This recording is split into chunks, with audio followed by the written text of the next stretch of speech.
हो भी गया था। उसके बाद में अपना चैप्टर आता है श्वसन तंत्र वाला। अपन टॉपिक का नाम क्या है? श्वसन और परिवहन। इसमें अपन 3 टॉपिक पढ़ेंगे, श्वसन तंत्र, रक्त परिसंचरण तंत्र और उत्सर्जन तंत्र। तीनों टॉपिक इसके अंदर पढ़ेंगे, श्वसन और परिवहन वाले टॉपिक में पढ़ेंगे। तो शुरू करते हैं आज की क्लास। सबसे पहला है अपना जो श्वसन तंत्र है, उस श्वसन तंत्र का मेन उद्देश्य क्या होता है? श्वसन तंत्र है वो किस लिए लाया जाता है या क्यों काम में लेते हैं? तो फर्स्ट ऑप्शन क्या कह रहा है कि भोजन को ऑक्सीकृत करके जीवों को ऊर्जा प्रदान करना। भोजन को के बिल्कुल बिल्कुल, नमस्ते नमस्ते कृष्णा जी। दूसरा है भोजन को अनोक्षीकृत करके जीवों को ऊर्जा प्रदान करना। कौन सा हो जाएगा? तो ध्यान रखना, जब भी जीवों की ऊर्जा की बात करते हैं, ऊर्जा की अपन सीधी सी बात करें तो अपने पास में हो क्या जाएगा कि ग्लूकोज का जो विखंडन होगा वो क्या होगा? O2 की उपस्थिति में होगा। किस में होगा? O2 की उपस्थिति में होगा। बनेगा क्या? H2O बनेगा अपने पास में, बिल्कुल CO2 अपने पास में बनेगा, और साथ में अपने पास में क्या बन जाएगी? ऊर्जा अपने पास में बन जाएगी। तो जब भी जीवों को ऊर्जा मिल रही है वो किस रूप में मिल रही है? O2 की उपस्थिति में मिल रही है। इसका मतलब वहां पर वो कैसा हो जाएगा? ऑक्सीकृत हो जाएगा। ध्यान रखना। अब इस प्रकार के सवाल से कंफ्यूजन मत होना। जब भी अपने को पूछा जाए ना कि एथेनॉल कब बनता है या फिर लैक्टिक एसिड कब बनता है, तब अनोक्षीकृत आ जाएगा। एथेनॉल पूछ ले ना, एथेनॉल पूछ ले या फिर लैक्टिक एसिड कब बनेगा, तब तो अनोक्षीकरण में बनेगा। और अगर अपने को जीवों को डायरेक्ट ऊर्जा पूछ ले कि श्वसन तंत्र को काम में क्यों लेते हैं, तब अपने पास में क्या आ जाएगा? भोजन को ऑक्सीकृत करके जीवों को ऊर्जा देने में काम आ जाएगा। नेक्स्ट वाला अपने को गलत स्टेटमेंट बताना भाई, अपने को गलत स्टेटमेंट बताना है। बिल्कुल, राधे राधे। देखो, श्वसन प्रक्रिया में श्वास अंदर लेना निश्वसन कहलाता है। ध्यान रखना, जब भी अपन श्वसन प्रक्रिया कर रहे हैं, श्वास अंदर की ओर ले रहे हैं, उस प्रक्रिया को निश्वसन कहते हैं। और निश्वसन के एक निश्वसन में 2 सेकंड का समय माना जाता है। कितने सेकंड का समय? 2 सेकंड का समय अपने पास में माना जाता है। ये अपना क्या हो जाएगा? राइट स्टेटमेंट हो जाएगा भाई, बिल्कुल। अब दूसरा क्या है कि श्वसन प्रक्रिया में श्वास को बाहर निकालना, ये उच्छ्वसन कहलाता है। और इसमें कितने सेकंड का समय माना जाता है? 3 सेकंड का समय माना जाता है। बिल्कुल, उच्छ्वसन भी कहलाता है और 3 सेकंड का समय लगता है। ये भी अपने पास में क्या हो जाएगा? राइट हो जाएगा। ध्यान रखना, जब अपन बात करते हैं आंतरिक श्वसन, किसकी बात करते हैं? आंतरिक श्वसन, तो इसके अंदर दोनों चीजें होती है। क्या होता है? निश्वसन भी होता है और उच्छ्वसन भी होता है। दोनों चीजें होती है। यहां पर क्या होता है? ये होता है अंदर की ओर, और कितना? 2 सेकंड। यहां पर क्या हो जाएगा? बाहर की ओर, और कितना हो जाएगा? 3 सेकंड। सीधा सा पूछ ले कि आंतरिक श्वसन में एक श्वसन में कितना टाइम लग रहा है, तो 5 सेकंड का टाइम लग जाएगा। फिर देखो, कोशिका स्तर पर गैसों का विनिमय आंतरिक श्वसन कहलाता है। तो ध्यान रखना, आंतरिक श्वसन कौन सा होता है? जब कोशिका स्तर पर जो गैसों का विनिमय हो रहा है, CO2 और O2 का विनिमय हो रहा है, वही क्या कहलाएगा? आंतरिक श्वसन कहलाएगा। बिल्कुल, ये भी राइट स्टेटमेंट है। लास्ट वाला क्या है? गैसों का आदान प्रदान पीत लवण द्वारा होता है। नहीं होता है पीत लवण द्वारा। ये आदान प्रदान तो किसके द्वारा होता है? रक्त के द्वारा होता है। किसके द्वारा होता है? ब्लड के द्वारा आदान प्रदान होता है गैसों का। गैसों के द्वारा रक्त को, जो अपने पास में गैसें है ऑक्सीजन और CO2, दोनों का परिवहन कौन करता है? रक्त करता है। तो यहां पर अपना गलत स्टेटमेंट कौन सा हो जाएगा? आपका अपना सरकारी ऑप्शन D वाला हो जाएगा। पता चल गया? तीनों ऑप्शन सही है, लेकिन चौथे वाले में कहां दिक्कत आ गई, इसने पीत लवण दे दिया, वास्तव में वहां क्या होना चाहिए था, ब्लड होना चाहिए था। बहुत बेहतरीन आंसर आ रहे हैं भाई, चीजें क्लियर हो रही है। चले आगे की ओर, बिल्कुल बिल्कुल। देखो अब अपने पास में जब भी अपन बात करते हैं ऊपरी श्वसन तंत्र की, तो देखो अपन एक ऊपरी श्वसन तंत्र और एक निम्न या निचला श्वसन तंत्र, इसको लेके चलते। तो सीधा सा आप समझने का प्रयास करना ध्यान से, जहां से श्वसन प्रक्रिया शुरू होती है उस वाले भाग को तो ऊपरी श्वसन बोलते हैं, और अंदर वाले भाग को निचला श्वसन तंत्र बोलते हैं। तो ऊपर वाला भाग कौन कौन सा हो जाएगा, एक तो अपन नासिका के द्वारा श्वसन लेते हैं, मुख्य श्वसन अंग तो वही हो जाएगा। दूसरा अपन मुख के द्वारा भी तो श्वसन प्रक्रिया कर सकते हैं, दो अंग वो हो गए। तीसरा ग्रसनी, अपना जस्ट नीचे वाला भाग ग्रसनी, और जो लेरिंग्स होते हैं अपने स्वर तंत्र, लेरिंग्स को क्या बोलते हैं भाई, लेरिंग्स को बोलते हैं अपन स्वर तंत्र। क्या बोलते हैं, स्वर तंत्र, या फिर बोलते हैं वोकल कोड। क्या बोलते हैं इसको, वोकल कोड भी कहा जाता है। तो ये जो चारों है ना, नासिका, नासिका को ध्यान रखना, नासिका को क्या बोलते हैं, मुख्य श्वसन अंग बोला जाता है।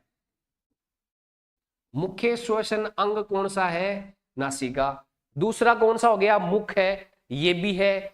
ग्रसनी और लेरिंग्स ये भी प्राथमिक है, तो ये तो ऊपर वाले हैं, लेकिन शामिल कौन सा नहीं पूछा है, तो ध्यान रखना श्वास नली आएगा, श्वसनिका आ गया। समझना निचले वाले कौन कौन से होते हैं, निचले में अपन बात करें तो देखो श्वास नली आ गया, श्वसनिका आ गया, श्वसनी आ गया, फेफड़े आ गए अपने, और अपनी वायु कुपिका आ गई। ये जो अंदर वाले हैं ना, ये सारे के सारे किस में आ जाएंगे, निचले श्वसन में आ जाएंगे। किस में आ जाएंगे, निचले श्वसन में आ जाएंगे। तो अपना आंसर कौन सा हो जाएगा, सी वाला अपना आंसर हो जाएगा भाई। ध्यान रखना उपले में कौन से आते हैं, ऊपर वाले में सिर्फ 4 ही आते हैं। ऊपरी श्वसन कौन सा है, तो ऊपरी श्वसन में देख लो भाई, जो ऊपर वाले हैं कौन सा, सबसे पहले तो नासिका हो गया, या फिर मुख भी साथ में आ जाएगा, उसके साथ में अपने पास में ग्रसनी आ जाएगा, और फिर अपने पास में क्या आ जाएगा, लेरिंग्स आ गया। ये तो कैसे हो जाएंगे भाई, ऊपरी, और ये कैसे हो जाएंगे, नीचे वाले। चीजें क्लियर हो गई भाई, ऊपरी और नीचे वाले श्वसन वाले कौन से हैं। अच्छा पहले और बाद वाले भी इनको बोला जा सकता है। चले नेक्स्ट क्वेश्चन की ओर। अगला निचले श्वसन तंत्र में पूछा गया है, तो देखो निचले में कौन सा होगा, श्वसनी भी होगा, फेफड़े भी होंगे, रुधिर वाहिकाएं भी होगी, और कुपिकाएं होगी। यहां क्या हो जाएगा, उपरोक्त सभी हो जाएगा। क्या हो जाएगा, उपरोक्त सभी हो जाएगा। विनीता जी अगली बार सही हो जाएगा। यहां पर क्या है, सारे के सारे कौन से हैं, निचले में है, बिल्कुल। चले नेक्स्ट क्वेश्चन पे। देखो आगे वाला क्या कह रहा है, श्वसन दर के बारे में सत्य कथन नहीं है। श्वसन तंत्र के या श्वसन दर के बारे में किसकी बात हो रही है, श्वसन दर के बारे में। तो ध्यान से देखो, जब शिशु होता है ना, तो शिशु में श्वसन दर, हार्ट रेट, रेस्पिरेटरी रेट, दोनों में अंतर समझ लेना। अपन बात करते हैं हृदय गति, और एक होता है श्वसन गति। श्वसन दर या गति दोनों अलग होती है, दोनों क्या है, अलग अलग। इसको अपन क्या बोलते हैं, हार्ट बीट भी बोलते हैं, बिल्कुल बिल्कुल। इसको अपन क्या बोलते हैं, रेस्पिरेटरी रेट भी बोलते हैं। तो यहां पर तो अपन क्या काम में लेते हैं, यहां पर अपन काम में लेते हैं स्टेथोस्कोप। क्या काम में लेते हैं भाई, स्टेथोस्कोप। यहां क्या काम में लेते हैं, स्पाइरोमीटर। दोनों में अंतर समझ लेना भाई। हार्ट रेट है या हार्ट बीट की अपन बात कर लो, हार्ट रेट की बात कर लो, अपन क्या काम में लेते हैं, स्टेथोस्कोप काम में लेते हैं। देखा होगा आपने डॉक्टरों को, जब भी एक डॉक्टर की फोटो आती है उसमें स्टेथोस्कोप गले में टांग रखा होता है उसने, तो वो क्या हो जाएगा, हार्ट बीट के लिए। और रेस्पिरेटरी रेट के मापने के लिए क्या आता है, स्पाइरोमीटर आता है। तो देखो शिशु में तो क्या होती है, ज्यादा होती है श्वसन रेट, और जब वयस्क हो जाते हैं तो 15 से 18 बार प्रति मिनट अपने पास में हो जाती है। तो ये भी बिल्कुल क्या है भाई, राइट स्टेटमेंट है। दूसरा, श्वसन दर का मापन स्पाइरोमीटर द्वारा होता है, बिल्कुल होता है भाई, सत्य कथन हो जाएगा। तीसरा है, एक श्वास में एक अंतः श्वसन और एक उच्च श्वसन होता है, बिल्कुल सही है। मतलब अपने पास में क्या होगा, एक श्वास कब गिना जाएगा, जब अपन ने एक बार सांस अंदर की ओर लिया और फिर सांस को बाहर की ओर छोड़ दिया। ये दोनों प्रक्रियाएं एक श्वास गिनी जाती है। श्वास को अंदर लेना और फिर बाहर छोड़ना, पूरी प्रक्रिया एक श्वास कहलाती है। तो सारे के सारे सही है, तो अपना सरकारी ऑप्शन है वो सही हो जाएगा, ऑप्शन डी सही हो जाएगा भाई। बहुत बढ़िया भाई, सारे आंसर अच्छे आ रहे हैं भाई। चलिए नेक्स्ट क्वेश्चन पे। अगला क्वेश्चन है, श्वसन क्रिया में वायु के कौन से घटक की मात्रा में कोई परिवर्तन नहीं होता। अपने को यह बताना है कि जब अपन श्वसन प्रक्रिया करते हैं तो अच्छा एक चीज ध्यान हो रखना, श्वसन प्रक्रिया जब भी अपन करें ना, तो चाहे वायुमंडल में जो भी गैस अवेलेबल है ना, सारी की सारी गैस अपन ग्रहण करते हैं। ऑक्सीजन तो करते ही हैं, CO2 भी ग्रहण करते हैं, नाइट्रोजन भी ग्रहण करते हैं, जल वाष्प भी अपन ग्रहण करते हैं। सारी की सारी गैसें जो वायुमंडल में होती है वो सब ग्रहण करते हैं। लेकिन क्या करते हैं, उनमें से अपन चीजों को वापस है बाहर भी निकालते हैं। बहुत बढ़िया, बहुत बेहतरीन। क्या हो जाएगा, नाइट्रोजन का। नाइट्रोजन जितनी मात्रा में ग्रहण करते हैं ना, उतनी मात्रा में रिलीज भी करते हैं अपन। तो इसीलिए अपने शरीर के अंदर नाइट्रोजन 1% भी नहीं रहेगी, जितनी अपन 78% है सारी की सारी ग्रहण करेंगे और उतनी की उतनी मात्रा में क्या कर देंगे, बाहर निकाल देंगे। तो नाइट्रोजन में तो क्या हो रहा है, कोई चेंज नहीं होगा। चलिए नेक्स्ट क्वेश्चन पे। अब देख लो अपने पास में क्या है, ऑक्सीजन वायुमंडल में कितनी है, 21%। तो अपन पूरी की पूरी अंदर ग्रहण करते हैं और वापस कितनी निकालते हैं, तो ये भी ध्यान रखना 16.4% लगभग इतनी अपन वापस भी रिलीज कर देते हैं ऑक्सीजन। तो ये स्टेटमेंट भी बिल्कुल सही है। फिर देखो नाइट्रोजन 78% है, इतनी अपन अंदर ग्रहण करते हैं और इतनी की इतनी अपन बाहर निकाल देते हैं, इसीलिए नाइट्रोजन में कोई चेंज नहीं होता। CO2 की बात करें तो 0.03% इतनी होती है, इतनी हम ग्रहण करते हैं और रिलीज कितनी करते हैं, 4.4%। अब यहां पे सोचना, यहां पे ऑक्सीजन ग्रहण करते हैं ना जी, उससे कम रिलीज कर रहे हैं। तो सवाल आ जाए कौन सी गैस रिलीज करते हैं, वो कम मात्रा में रिलीज करते हैं जितनी ग्रहण करते हैं उससे, तब तो आ जाएगी ऑक्सीजन। बराबर मात्रा में ग्रहण करना और उतनी मात्रा में रिलीज करना नाइट्रोजन। कम मात्रा में ग्रहण करना, ज्यादा मात्रा में रिलीज करना कौन सी हो जाएगी, CO2। तो ये भी सही हो जाएगी। तो यहाँ पे सारे के सारे अपने क्या हो जाएंगे, सुमेलित हो जाएंगे। बहुत बढ़िया भाई। रोहित मीणा जी यहाँ सिलेक्शन को नहीं वाला डी सवाल को आंसर दिया हूं, सिलेक्शन उसी। हाँ देखो, अब अपने पास में इस प्रकार का सवाल बहुत बार पूछा जाता रहा है। क्या होता है कि एक तरफ आपको जीवों के नाम दे देते हैं और दूसरी तरफ क्या होता है कि अपने को उनके श्वसन अंग के बारे में पूछा जाता है। किसके बारे में पूछा जाता है, श्वसन अंग के बारे में, कि वो श्वसन किस अंग के द्वारा करते हैं। तो देखो ये यहां पर अपन बात कर रहे हैं, मनुष्य हो गया, पक्षी हो गया या छिपकली हो गया, ये सारे के सारे किससे शोषण करते हैं, फेफड़ों के द्वारा श्वसन कार्य करते हैं। मनुष्य, पक्षी और छिपकली सब के सब किसके द्वारा करते हैं, फेफड़ों के द्वारा। जो केंचुआ हो गया या फिर मेंढक हो गया, वो क्या करते हैं, अपनी जो आदर और श्लेष्मी त्वचा होती है उसके द्वारा करते हैं। ध्यान रखना। चलेंगे फिर क्या है, जो मछली, झींगा और जो सीप होते हैं, जो पानी के अंदर रहकर भी करते हैं, वो किसके द्वारा करते हैं, क्लोम या फिर जिनको गिल या गलफड़े भी जिनको कहा जाता है, उनके द्वारा करते हैं। फिर है जो तितली हो गई, टिंडे हो गए, या फिर मक्खी और तिलचटा हो गए, इनमें क्या होता है, श्वास रंध्र पाए जाते हैं। क्या पाए जाते हैं, श्वास रंध्र या श्वास नली जिसको बोला जाता है, उसके द्वारा ग्रहण करते हैं। और जितने भी छोटे मोटे कीट होते हैं वो क्या करते हैं, वातक या श्वास परिनाल द्वारा है वो करते हैं। तो अपने पास में क्या हो जाएगा, 1 2 3 4 5 हो जाएगा। तो कौन सा आ रहा है, ऑप्शन बी है वो क्या हो जाएगा, अपना राइट आंसर हो जाएगा। अब एक चीज सोचना, ये प्रश्न इतने हार्ड रूप में नहीं पूछेगा, वो क्या पूछ सकता है, इनमें से किसी एक का पूछ ले। अब आपके लिए क्या है कि एक ऑप्शन ये हो सकता था कि ये 5 प्रकार के प्रश्न बन रहे, पांचों को लेकर मैं 5 अलग अलग प्रश्न बना देता, लेकिन अपन ने क्या किया कि इन 5 प्रकार के प्रश्नों को एक साथ लेके चल रहे कि अगर इतना ही एक बार आपने देख लिया तो इनके श्वसन अंग से संबंधित है वो चीजें अपनी गलत नहीं होगी। चलिए नेक्स्ट क्वेश्चन पे। अगला क्वेश्चन है, फेफड़ों की संरचनात्मक और क्रियात्मक इकाई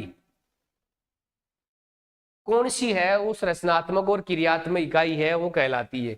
बिल्कुल बिल्कुल, देखो इसको तो अपन बोलते हैं श्वसनी, क्या बोलते हैं भाई, श्वसनी बोलते हैं। और इसको अपन बोलते हैं श्वसनिका, क्या बोलते हैं, श्वसनिका बोलते हैं।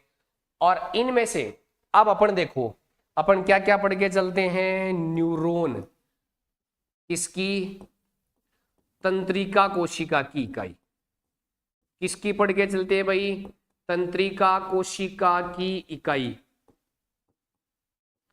दूसरा अपन पढ़ के चलते हैं नेफ्रॉन, क्या पढ़ के चलते हैं, नेफ्रॉन। नेफ्रॉन किसकी आती है भाई, किडनी की इकाई आ जाती है। नेफ्रॉन किसकी आ जाएगी, किडनी की इकाई आ जाएगी।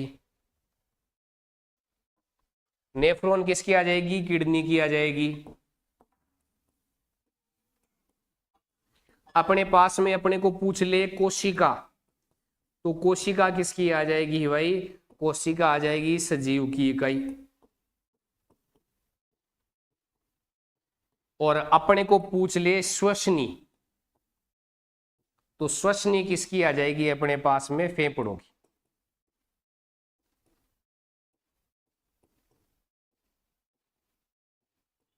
ये चारों इकाइयां याद रह जाएगी। बिल्कुल बिल्कुल बिल्कुल, एल्वेओलाई, बहुत बेहतरीन।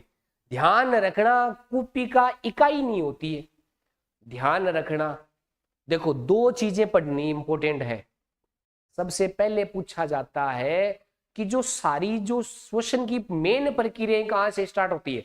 तो देखो एक बार चीज को समझने का प्रयास करो, अपन मुख से नासिका से जब भी श्वसन करते हैं ना, तो एपिग्लोटिस तक की बात आती है ना, यहाँ पर गाठी ढक्कन तक की बात आती है, तब तक तो क्या है, अपना भोजन मार्ग और श्वसन मार्ग आपस में जुड़ा हुआ रहता है, तो वहां तक तो उभयधर्मी मार्ग होता है अपने पास में। लेकिन घाटी ढक्कन के नीचे श्वसन प्रारंभ कहां से हो रहा है, या फेफड़ों को ऑक्सीजन कौन दे रहा है, वो क्या आ जाएगा, ब्रोंकाई आ जाएगा अपना, क्या आ जाएगा, ब्रोंकाई। ध्यान रखना, फेफड़ों को पहले श्वसन देने का, ऑक्सीजन देने का काम कौन करता है, ब्रोंकाई या श्वसनी करती है। कुपिका तो क्या होती है, सबसे अंतिम अंग होती है जो पंप करने का काम करती है। जैसे ही अपने शरीर के अंदर ऑक्सीजन गई, वो कुपिकाओं तो पहुंचने के बाद कुपिकाएं पंप करके CO2 को वापस बाहर निकालने का काम करती है। तो यहां पर ध्यान रखना, ब्रोंकाई या फिर श्वसनी है वो क्या होती है, इकाई हो जाएगी। चीजें समझ में आ गई, ध्यान से देना। सर्वाधिक जरूरी अंग कौन सा है, तो वो है कुपिका। ध्यान रखना इस चीज में, श्वसन में, श्वसन के लिए अनिवार्य या फिर जरूरी सर्वाधिक क्या हो जाएगा कि अगर कुपिकाई नहीं हुई तो क्या हो जाएगा, अपन वापस चीजें CO2 के रूप में बाहर नहीं निकाल पाएंगे, या फिर ऑक्सीजन को अंदर नहीं खींचा जा सकता कुपिकाओं के बिना। और प्रारंभिक अंग कौन सा हो गया, मुख्य अंग कौन सा हो गया, नासिका। श्वसन ग्रहण करने के लिए ही सबसे पहला अंग कौन सा हो गया, नासिका। चीजें समझ में आ गई, मुख्य प्रारंभिक अंग कौन सा हो गया, नासिका। श्वसन के लिए अनिवार्य अंग कौन सा हो गया? कुपिका। और फेफड़ों तक ऑक्सीजन पहुंचाने वाला अंग कौन सा हो गया? ब्रोंकाई हो गया। चीजें हो गई क्लियर। ये चले आगे की ओर। एपिग्लोटिस का क्या कार्य होता है भाई? बिल्कुल आपको ये बताना है कि जो एपिग्लोटिस है उसका कार्य क्या होता है।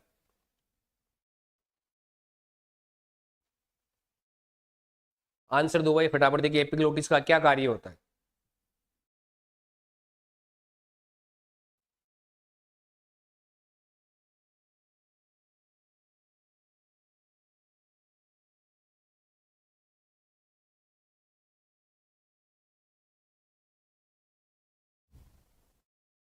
बहुत बढ़िया आंसर भाई। हाँ बहुत बढ़िया आंसर आ रहा है। निशा, कृष्णा, सीएच गुज्जर, बहुत बढ़िया आंसर आ रहा है भाई। देखो मेनली एपिग्लोटिस है ना, इसको क्या बोलते हैं अपन?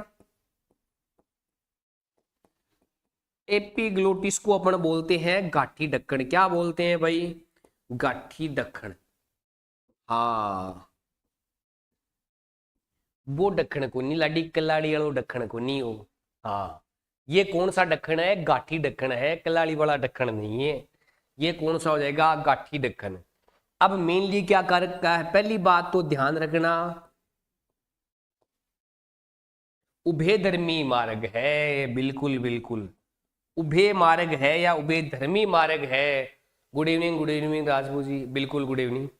तो और मेनली क्या काम करेगा कि जो अपना भोजन है ना उसको क्या काम करेगा?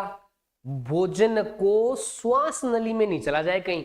अगर कई बार जैसे अपन ने देखा है, अपन जल्दबाजी में खाना खा रहे हैं और खाना खाते खाते क्या हुआ, अचानक से अपने को क्या होता है, महसूस होता है कि नहीं कहीं खाना श्वास नली में नहीं चला जाए, तो अपने को हिचकी आने लग जाती है। क्या आने लग जाती है?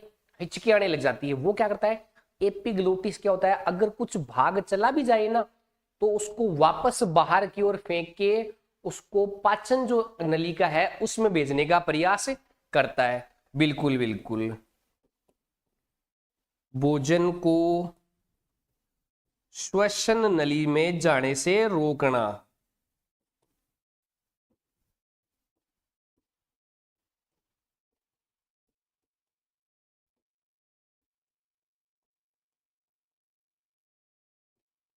हाँ अब ध्यान से देखो, दूसरा वाला जो ढक्कन है अपना, दूसरा वाला ढक्कन क्या करता है? वो नाली में जाने देता है। यही होता है ना, अगर दूसरे वाला ढक्कन अपना खुल जाए तो वो क्या हो जाता है? सच में नाली में चला जाता है। और ये ढक्कन क्या करता है? नाली में जाने से रोकता है।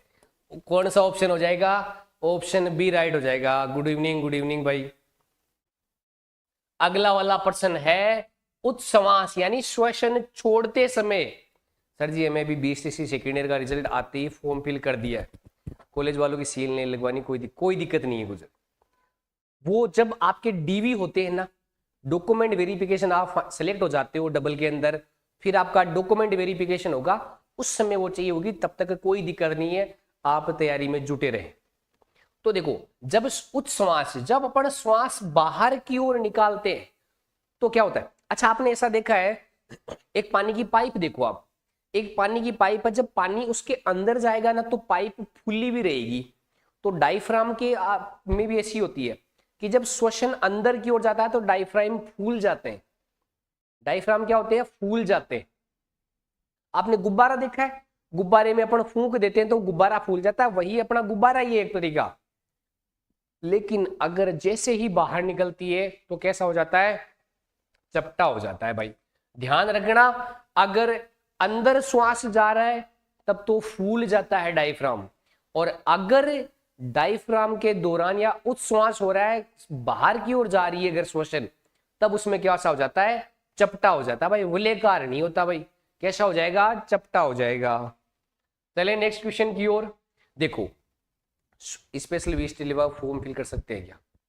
देखो स्पेशल बीएसटी वालों के लिए अभी फॉर्म की शायद स्पेशल सूचना नहीं है, क्योंकि स्पेशल के पद भी नहीं है। तो देखो ज्वारीय आयतन क्या होता है, एक बार इन चीजों को समझने का प्रयास करो। अगर एक बार में कितनी श्वसन प्रक्रिया या कितनी मात्रा में गैस अपन ले सकते हैं, एक बार में लेना और छोड़ना एक बार में, वो तो क्या कहलाता है? ज्वारीय आयतन कहलाता है। एक बार में, एक सिंगल टाइम में। और अपना जो जैव क्षमता है, एक जीव एक साथ पूरी की पूरी ग्रहण करना और वापस छोड़ना, वो क्या कहलाती है? जैव क्षमता कहलाती है। और फेफड़े कितनी गैसें ग्रहण कर सकते हैं, कितनी मात्रा में ग्रहण रख सकते हैं, वो बताता है कुल क्षमता। तो इसमें अपन ध्यान रखना कि जो ज्वारीय आयतन होता है वो कितना होता है? 500 ml। एक बार में एक श्वसन प्रक्रिया में 500 ml तक की मात्रा का ज्वारीय आयतन पाया जाता है। जैव क्षमता होती है 4600 ml होती है। और फेफड़ों की कुल क्षमता है वो कितनी होती है? 5800 ml। तो इसके अंदर क्या हो जाएगा? सारे के सारे ही है वो क्या हो जाएंगे? सही हो जाएंगे। बिल्कुल इसके बारे में भी आपको सूचना दे दी जाएगी। तस्नीम जी, इसके बारे में आपको सूचना दे दी जाएगी टेलीग्राम ग्रुप के माध्यम से। देखो, मेनली इसमें जैव क्षमता और फेफड़ों की कुल क्षमता का सवाल तो बहुत कम पूछा गया है। ज्वारीय आयतन का बार बार पूछा गया है कि श्वसन का या मानव श्वसन का ज्वारीय आयतन कितना होता है, तो वो कितना हो जाएगा अपना? 500 ml। जैव क्षमता 4600 और टोटल फेफड़ों की क्षमता कितनी हो जाएगी? 5800 हो जाएगी। बहुत बढ़िया भाई। चलिए नेक्स्ट क्वेश्चन की ओर। अब देखो अगला क्या कह रहा है कि श्वास छोड़ने की प्रक्रिया के दौरान पसलियां किस ओर जाती है। तो देखो, एक बार आप श्वास लेने की कोशिश करो, जैसे आप श्वास ग्रहण करोगे आपकी छाती फूल जाती है और ऊपर की ओर आ जाती है। ध्यान न देखना, श्वास को दोनों भागों में देखना भाई। श्वास लेना, सबसे पहले तो श्वास लेना, तो इस वाली चीज में क्या हो जाएगा? एक जीरो ज्यादा है, एक जीरो नहीं, बिल्कुल एक जीरो ज्यादा कहाँ है? 58,000 थोड़ी है। अच्छा अच्छा अच्छा, बहुत बढ़िया। इसमें भाई ये एक जीरो ज्यादा है। बहुत बढ़िया बहुत बढ़िया प्रवीण, बहुत बढ़िया। 5,800 ही होती है भाई। हाँ, अपन ने बोलने में भी 5,800 ही बोला था, ये लिखने में मिस्टेक हो गया है। 5,800 ही होती है भाई, इसको वापस देख लेना। 5,800 ही होती है, इतनी 58,000 तो नहीं हो सकती भाई। हाँ, श्वास लेने की जब भी बात करते हैं ना, तो अपने पास में क्या होती है? पसलियां कहां होती है? ऊपर और बाहर की ओर, ऊपर और बाहर की ओर।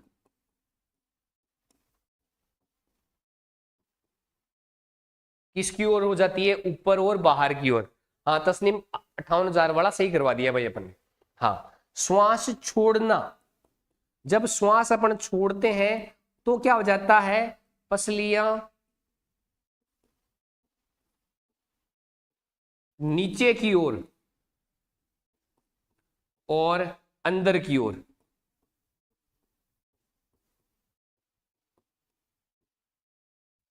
बिल्कुल समझ। अच्छा, इसी में दूसरी चीज और समझ लो। वो दूसरी चीज ये वाली समझ लो कि जब श्वास ले रहे हैं तो डायफ्राम क्या हो जाएगा? डायफ्राम का फूलना। और जब श्वास छोड़ रहे हैं तो क्या हो जाएगा? डायफ्राम का चपटा होना।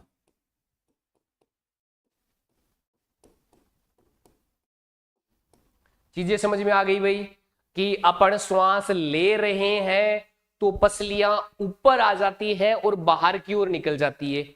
जब श्वास छोड़ रहे हैं तो पसलियां नीचे की ओर चली जाती है अपनी जगह पर, और क्या होता है अपने पास में? अंदर की ओर चली जाती है। इसमें डायफ्राम फूल जाता है श्वास लेने में, और छोड़ने में डायफ्राम कैसे होता है? चपटा हो जाता है भाई। चलिए भाई देखो कौन सा हो जाएगा? श्वास छोड़ना पूछा गया है तो छोड़ने में तो क्या हो जाएगा? नीचे और अंदर की ओर हो जाएगी। बहुत बढ़िया आंसर आ रहा है भाई, बहुत बेहतरीन। चलिए नेक्स्ट क्वेश्चन की ओर। इसमें देखना भाई, यहां से बहुत इंपॉर्टेंट ये चीजें हैं।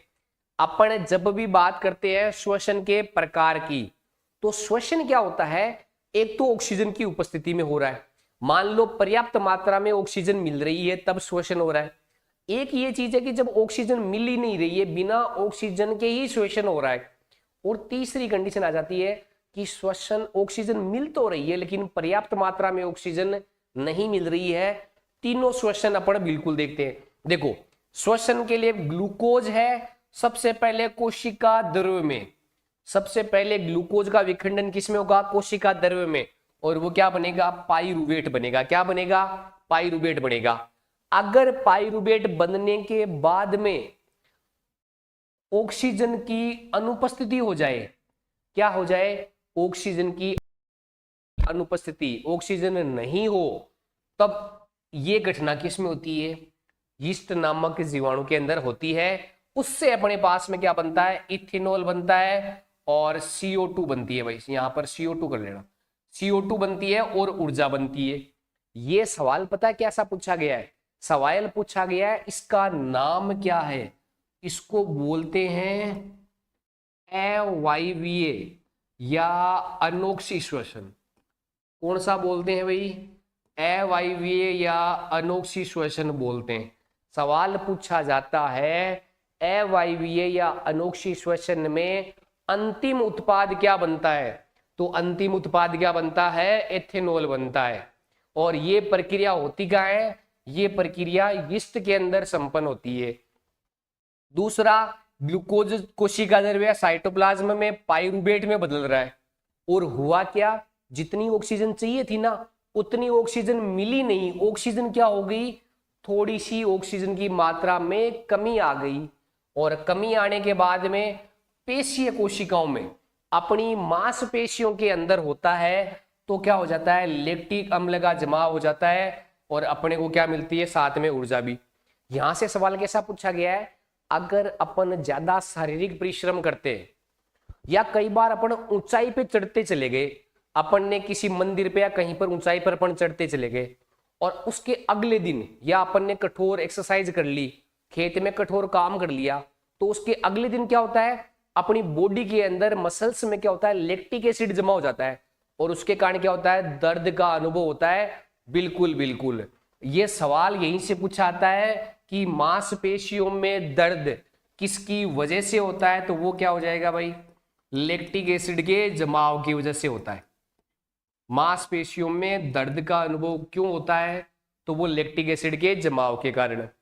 फिर अपने पास में तीसरा तरीका है कि ग्लूकोज साइटोप्लाज्म में पाइरूबिक अम्ल में बदले, किस में बदले, पाइरूबिक अम्ल में, और ऑक्सीजन की उपस्थिति हो, किसकी उपस्थिति हो, ऑक्सीजन की उपस्थिति हो, तब ये प्रक्रिया कहाँ होती है, माइटोकॉन्ड्रिया में होती है। कहाँ होती है, माइटोकॉन्ड्रिया में। यहाँ पे CO2 जल और ऊर्जा मिलती है और इसको कौन सा बोलते हैं, वायवीय श्वसन बोलते हैं। कौन सा बोलते हैं, वायवीय श्वसन या ऑक्सी श्वसन भी कहा जाता है।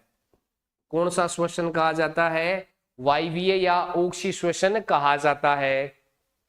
सवाल यह आता है कि ग्लूकोज का पूर्ण विघटन किस में होता है, तो पूर्ण विघटन किस में होता है, वायवीय में होता है, जिसमें जल और CO2 के साथ में ऊर्जा बनती है। तो सारे के सारे ही क्या हो जाएंगे, यहां पर अपने स्टेटमेंट सही हो जाएंगे।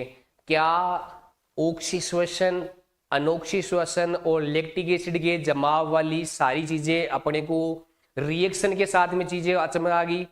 सवाल ये आता है कि जब लैक्टिक अम्ल का जमाव होता है, कोमल जी बहुत बढ़िया, गुड इवनिंग, कि जब लैक्टिक अम्ल का जमाव होता है तो वह कहाँ होती है, पेशीय कोशिकाओं में होती है। अपने पास में वायवीय श्वसन है, कहाँ संपन्न होता है, माइटोकॉन्ड्रिया में होता है। अवायवीय श्वसन है वो किस में होता है, यीस्ट के अंदर होता है। चले भाई नेक्स्ट क्वेश्चन पे, अगला वाला क्वेश्चन। अगला वाला क्वेश्चन ये कह रहा है कि कोशिका जब श्वसन प्रक्रिया करती है तो अपने पास में ATP बनती है और ATP टूटती है ADP में और फिर अपने शरीर को ऊर्जा मिलने लग जाती है। अब अगर यही प्रक्रिया कोशिका के अंदर की ओर हो रही हो तो उस प्रक्रिया को क्या बोलते हैं, तो ध्यान रखना।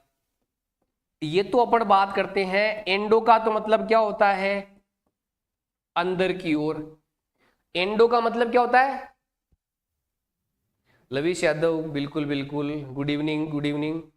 देखो एक्सोथर्मिक में क्या होता है, बाहर की ओर,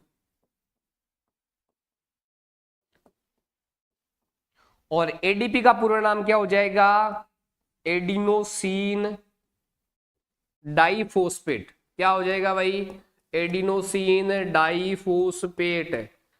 तो ATP का क्या हो जाएगा, ATP का हो जाएगा भाई एडिनोसिन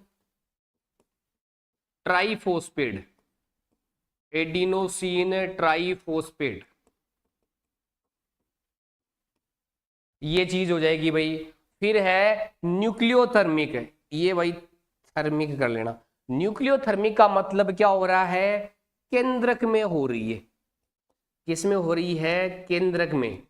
तो मेनली तो ये अपने पास में पूछ का रहा है, कोशिका के अंदर पूछ रहा है, तो कोशिका के अंदर हो जाएगी तो कौन सी हो जाएगी, एंडोथर्मिक अपने पास में हो जाएगी। बहुत बढ़िया भाई। देखो ऊर्जा बन गई अपने, जब ये ऊर्जा माइटोकॉन्ड्रिया में जाती है ना, तब ये एटीपी में वहां पर स्टोर होती है। अब जैसे ही अपने को चाहिए होती है ना वापस ऊर्जा, तब क्या होती है, एटीपी पहले एडीपी में टूटती है और फिर एडीपी से अपने को ऊर्जा मिलती है। चले नेक्स्ट क्वेश्चन पे। अगला क्वेश्चन अपने को क्या कह रहा है, पाइरुबिक अम्ल के विघटन से, पाइरुबिक अम्ल के विघटन से CO2 जल और ऊर्जा बनती है। देखो अभी अपन ने क्या पढ़ा था, पाइरुबिक अम्ल, यही पढ़ा था अभी हमने कि पाइरुबिक अम्ल है अपने पास में, और वो क्या हो जाएगा, ऑक्सीजन की उपस्थिति अपने पास में थी, तो उससे क्या बन रहा था, CO2 बन रहा था, जल अपने पास में बन रहा था और ऊर्जा बन रही थी। ऑक्सीजन की उपस्थिति थी तो कहां पर थी भाई, माइटोकॉन्ड्रिया में। कहां पे थी, माइटोकॉन्ड्रिया में, बिल्कुल। तो कहां संपन्न होगी भाई, माइटोकॉन्ड्रिया में। ध्यान रखना अपने को पूछा जाए ग्लाइकोलाइसिस साइकिल, ग्लाइकोलाइसिस साइकिल कहां संपन्न होता है, ग्लाइकोलाइसिस चक्र कहां संपन्न होता है, तो वो कहां संपन्न होता है भाई, कोशिका द्रव्य में संपन्न होता है। ध्यान रखना पाइरुबिक बनने से पहले, पाइरुबिक अम्ल बनने से पहले की जो प्रक्रिया है वो कहां होती है, वो होती है कोशिका द्रव्य में।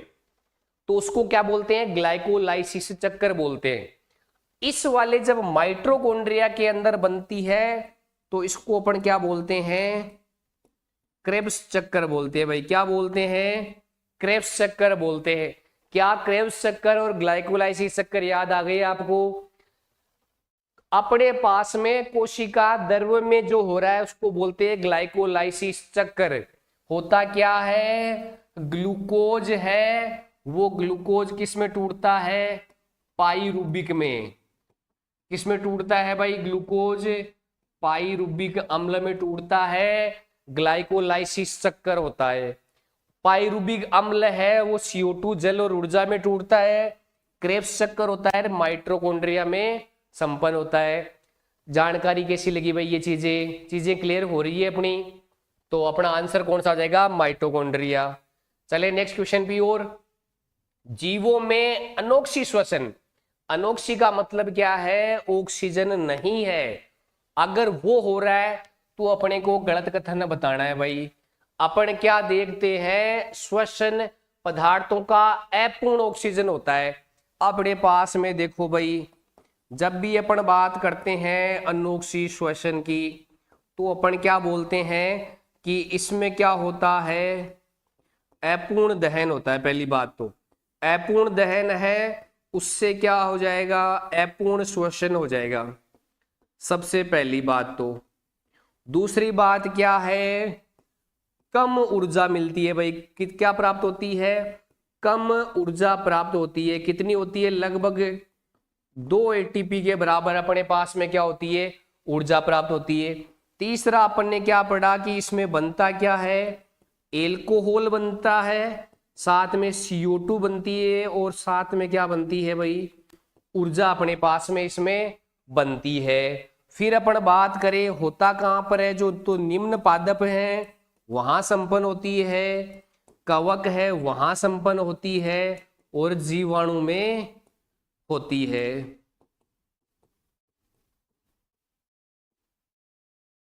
तीसरी सबसे चौथी सबसे बड़ी बात, अपन ने क्या कहा था, O2 की क्या होती है, अनुपस्थिति होती है। कहां होती है, O2 की अनुपस्थिति होती है। चीजें समझ में आ गई भाई।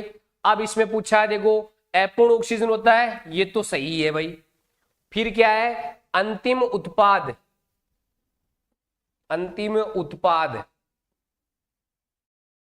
के रूप में एल्कोहल, CO2 और ऊर्जा प्राप्त होती है, ये भी अपना सही है। ये निम्न पादपों, बैक्टीरिया और कवक और यीस्ट में होती है, ये भी सही है।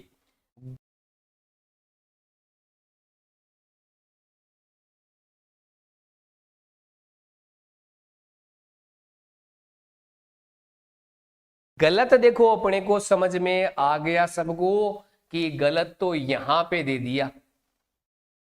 यहां पे कैसी होनी चाहिए, यहां पे निम्न ऊर्जा प्राप्त होती है। क्या होता है, निम्न ऊर्जा प्राप्त होती है। अधिकतम ऊर्जा तो किस में आती है, ये तो किस में होती है, ऑक्सीश्वसन में होती है। किस में होती है, ऑक्सीश्वसन के अंदर अधिकतम ऊर्जा प्राप्त होती है। बहुत बढ़िया, आंसर कौन सा हो जाएगा, ऑप्शन बी अपना आंसर हो जाएगा। चलिए नेक्स्ट क्वेश्चन की ओर। अगला क्वेश्चन देख लो, वायवीय ऑक्सीश्वसन के संबंध में असत्य कथन बताना है भाई। तो ये लो आपका वायवीय श्वसन। वायवीय श्वसन में बात करें तो अपन पहले क्या लिख सकते हैं, O2 क्या होगी, अपने पास में उपस्थित होगी। दूसरा अपन बात करें, होगी कहां पर, माइटोकॉन्ड्रिया में होगी। कहां होगी, माइटोकॉन्ड्रिया में होगी। फिर अपन जब भी बात करते हैं तो क्या हो जाएगी, जंतुओं में हो जाएगी। वह उच्च पादप, कुछ उच्च कुल के जो पादप होते हैं उनमें संपन्न होती है। बनता क्या है, पूर्ण विघटन होता है। क्या होता है, पूर्ण विघटन होता है। फिर अपन क्या बोल सकते हैं, अधिकतम ऊर्जा बनती है। अधिकतम ऊर्जा कितनी हो सकती है, 36 से 38 ATP, इतनी अधिकतम ऊर्जा अपने पास बन जाती है। दूसरा अपन क्या बोल सकते हैं कि CO2 प्लस जल प्लस ऊर्जा बनती है। क्या ये अपनी चीजें इतनी अपने को पता है। इस वायवीय श्वसन को ही अपन क्या बोलते हैं, ऑक्सीश्वसन अपन कहते हैं। ऑक्सीश्वसन है, कहाँ होती है, कौन सा साइकिल होता है, तो अपन क्या बोल सकते हैं, इसको क्रेब्स चक्कर बोलते हैं। क्या बोलते हैं भाई, इसको क्रेब्स चक्कर बोलते हैं। क्या चीजें क्लियर हो गई। तो यहां पर दिक्कत कहाँ आ गई भाई, क्या पूर्ण ऑक्सीजन होता है, बिल्कुल पूर्ण ऑक्सीकरण होता है। क्या अंतिम उत्पाद के रूप में CO2 जल और ऊर्जा प्राप्त होती है, बिल्कुल होती है। फिर क्या है, उच्चतर पादपों और जंतुओं में होती है, बिल्कुल होती है। तो दिक्कत कहाँ हो गई भाई, ये दिक्कत यहां हो गई। ऊर्जा की मात्रा 2 ATP, 2 ATP नहीं होती, ऊर्जा की मात्रा तो कितनी होती है, 36 या 38 ATP प्राप्त होती है। तो यहाँ पे अपना ऑप्शन है वो गलत पूछा गया था, और गलत कौन सा हो जाएगा, बी वाला गलत हो जाएगा। बहुत बेहतरीन आंसर आ रहे हैं। चीजें समझ में आ गई, ऑक्सीश्वसन, वायवीय श्वसन, अवायवीय श्वसन पता चल गया भाई। बिल्कुल, चलते हैं नेक्स्ट क्वेश्चन पे। वाइन या बियर की बात करें, बियर उद्योग में यीस्ट का उपयोग क्यों किया जाता है।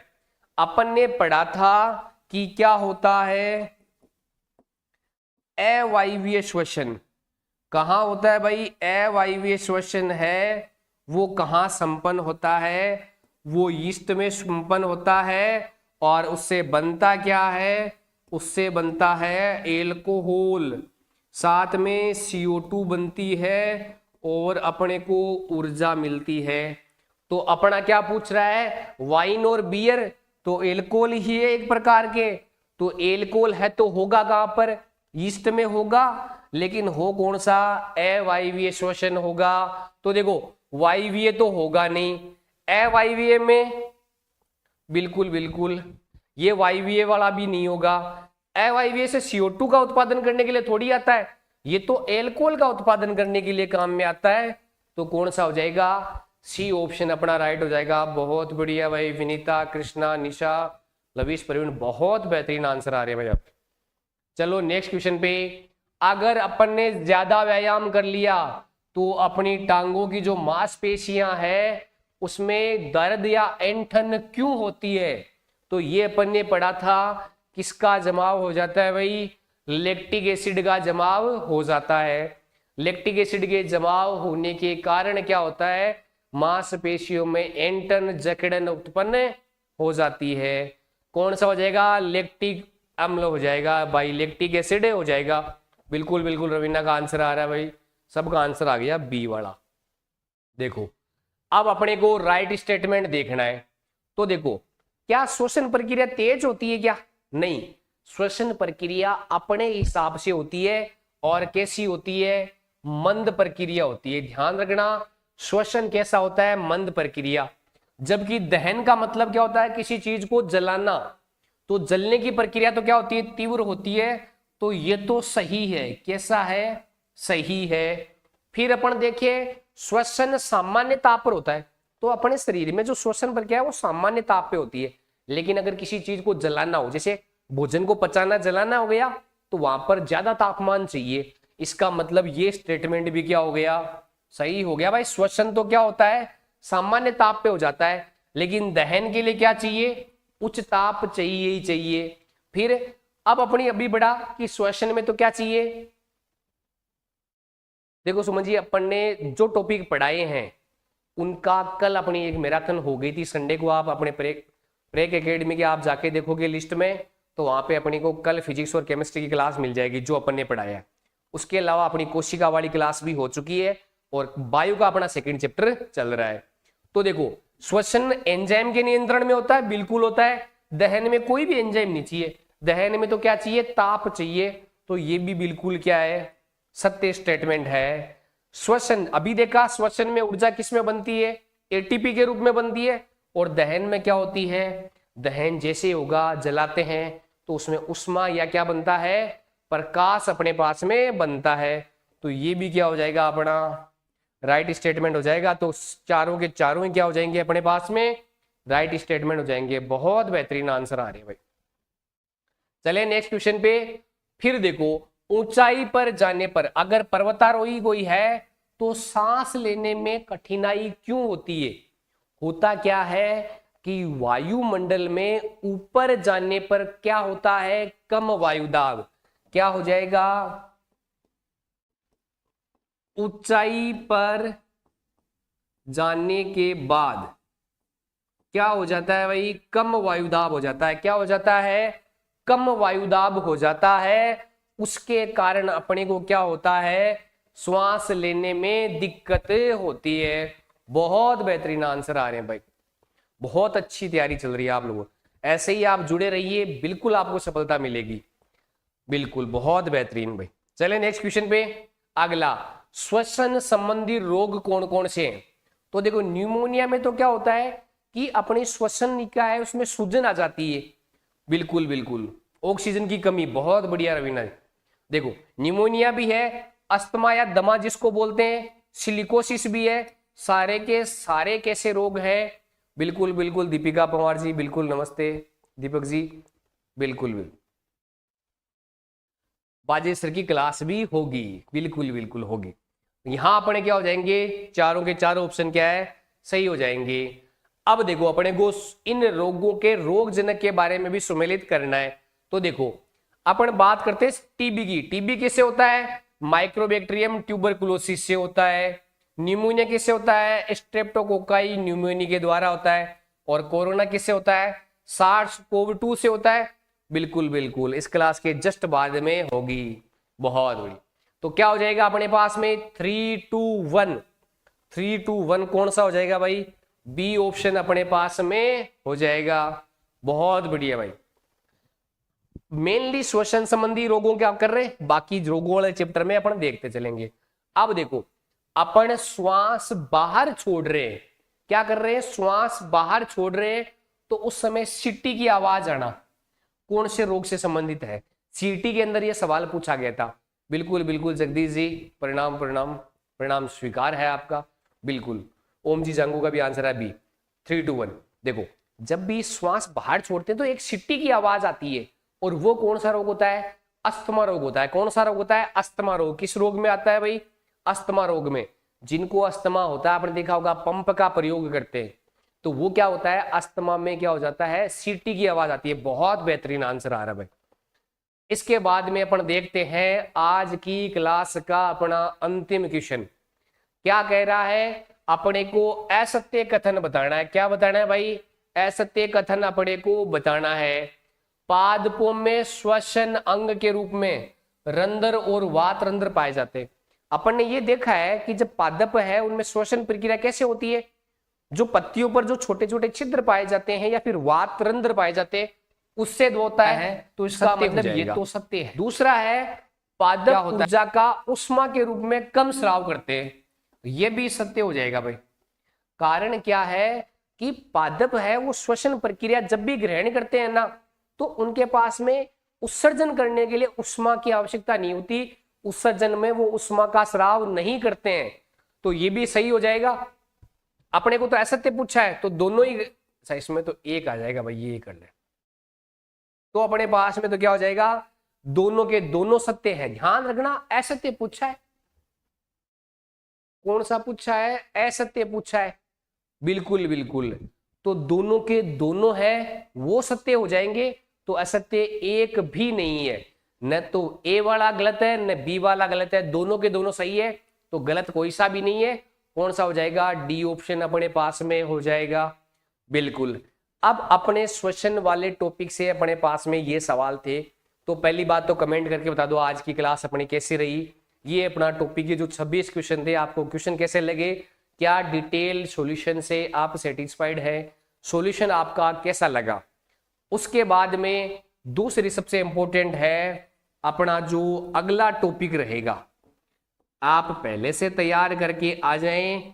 अपना क्या रहेगा? रक्त परिसंचरण तंत्र।